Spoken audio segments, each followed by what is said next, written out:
Hola, acá estamos con la tercera parte de la primera clase y habíamos hablado del tema de los signos y los símbolos, habíamos hablado de significante y significado y ahora llegamos como a la parte más relacionada con la praxis política, que es el tema del significante vacío y cómo se utiliza políticamente. Significante vacío se refiere en particular a una palabra de tal laxitud, o sea, tan amplia, tan polisémica, sería el término que se usa muchas veces. Quiere decir que tiene un significado tan amplio que en última instancia no quiere decir nada en particular. ¿Cómo sería esto? Cuando nosotros tuvimos la primera clase, yo les pregunté a la gente que estaba ahí qué es lo que representaba para ellos la felicidad. Entonces hubieron diferentes opiniones que tenían que ver con las experiencias, con las vivencias, con la situación socioeconómica, con la edad, con los gustos particulares de cada persona. Entonces para alguna persona era mejor, o sea, la felicidad estaba representada con un asado con los amigos, este, otra persona lo asoció con la música o con poder música, con poder tocar música, creo que yo fui. Pero el tema es que para cada persona, según las vivencias, las historias personales, dónde estén ubicados en la sociedad, felicidad va a querer significar algo completamente distinto y nunca algo concreto, nunca algo certero, nunca algo específico. Como por ejemplo, yo me acuerdo que di el ejemplo de, podríamos decir, como algo muy amplio, como algo muy laxo, como algo muy cercano a un significante vacío, podríamos decir auto. Obviamente no es un significante vacío porque es algo mucho más concreto, mucho más estrecho a lo que se refiere, pero lo podría concretar, lo podría achicar al significado mucho más diciendo una coupe Ford. Entonces ahí ya tengo como una idea mucho más concreta de eso. Obviamente, si yo me paro del lado, digamos, yo soy un fanático de Chevrolet, para mí una Coupe Ford va a ser una porquería. Pero si estoy ubicado en el lado, digamos, de la tribuna del Ford, puede ser algo bueno. A esto lo que voy es que digo, hasta las palabras más concretas tienen una carga emocional. Y siempre esta carga emocional tiene que ver con dónde estamos situados dentro del sistema social. Eso es muy importante tenerlo en cuenta porque si podemos ver que en palabras tan concretas como una coupé Ford, imaginémonos en palabras tan amplias y tan laxas y tan polisémicas como felicidad, como amor, como vida, se me ocurren muchas más. Se pueden cargar infinitamente de emoción estas palabras, porque cada persona la va a asociar con algo interno, con una parte de su historia, con una parte de sus vivencias, con parte de su sentir. Entonces acá entramos de verdad en el quid de la cuestión, que es que cómo se utilizan políticamente. Bueno, acá tendríamos que ver otro concepto que es el de demanda. La demanda empieza con una dimensión individual y después tiene una dimensión universal. ¿Cómo sería esto? Supongamos que yo me quedo sin trabajo. No tengo trabajo, entonces voy y empiezo a hablar con la gente que necesito trabajo o voy a buscar en alguna empresa, en alguna fábrica, voy a buscar trabajo. Ahora, esta demanda es una dimensión individual, es una dimensión particular. O sea, soy solamente yo que estoy pidiendo para mí trabajo. ¿Qué pasa cuando hay una crisis económica? Se caen muchos puestos de trabajo, cierran fábricas. Entonces ahí esta dimensión de la demanda de trabajo yo la veo que se replica en muchas otras personas. Entonces ahí podemos darnos cuenta que una demanda, una necesidad social, tiene dos fases. Una fase, que es la fase particular, como les dije, yo yendo a pedir trabajo, y una clase que es una clase universal, una dimensión universal, que sería la idea de la falta de trabajo en la sociedad, que generalmente lo vemos en los medios representados con, bueno, el índice de desocupación es X%.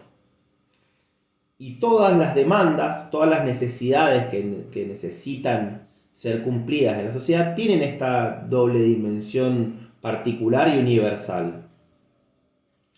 Por dar un ejemplo,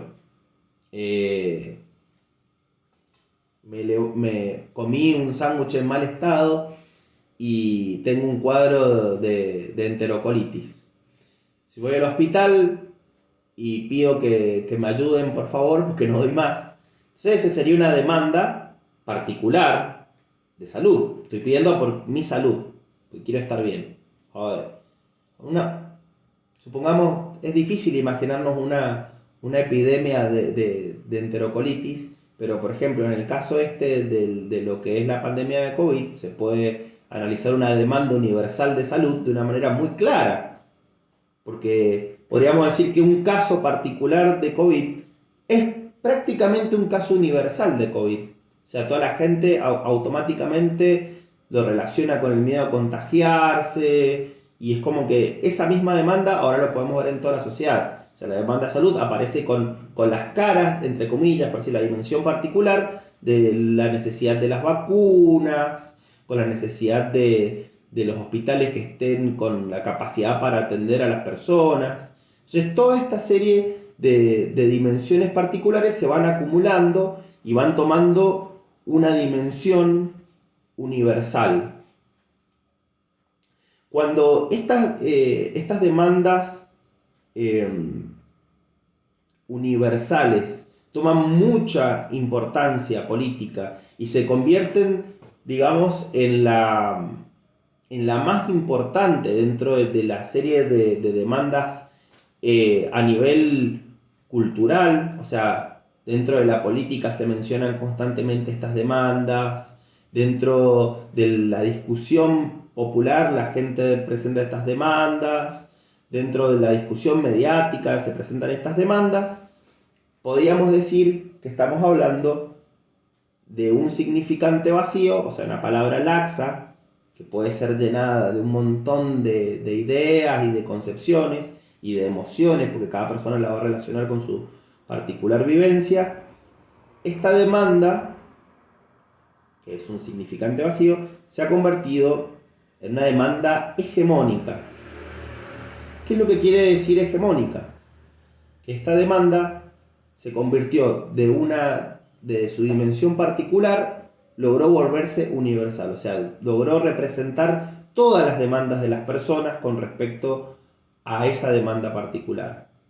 Podríamos decir un ejemplo, el ejemplo que cita el autor Laclau es que durante la década de los 60 en la Argentina, las luchas populares por lo que era la educación, por lo que era el trabajo, por lo que era la necesidad de una apertura en el sistema democrático, por lo que era las necesidades de las clases populares de continuar en la ascensión social, fueron representadas con la idea fuerza, o sea, con el significante vacío de Perón.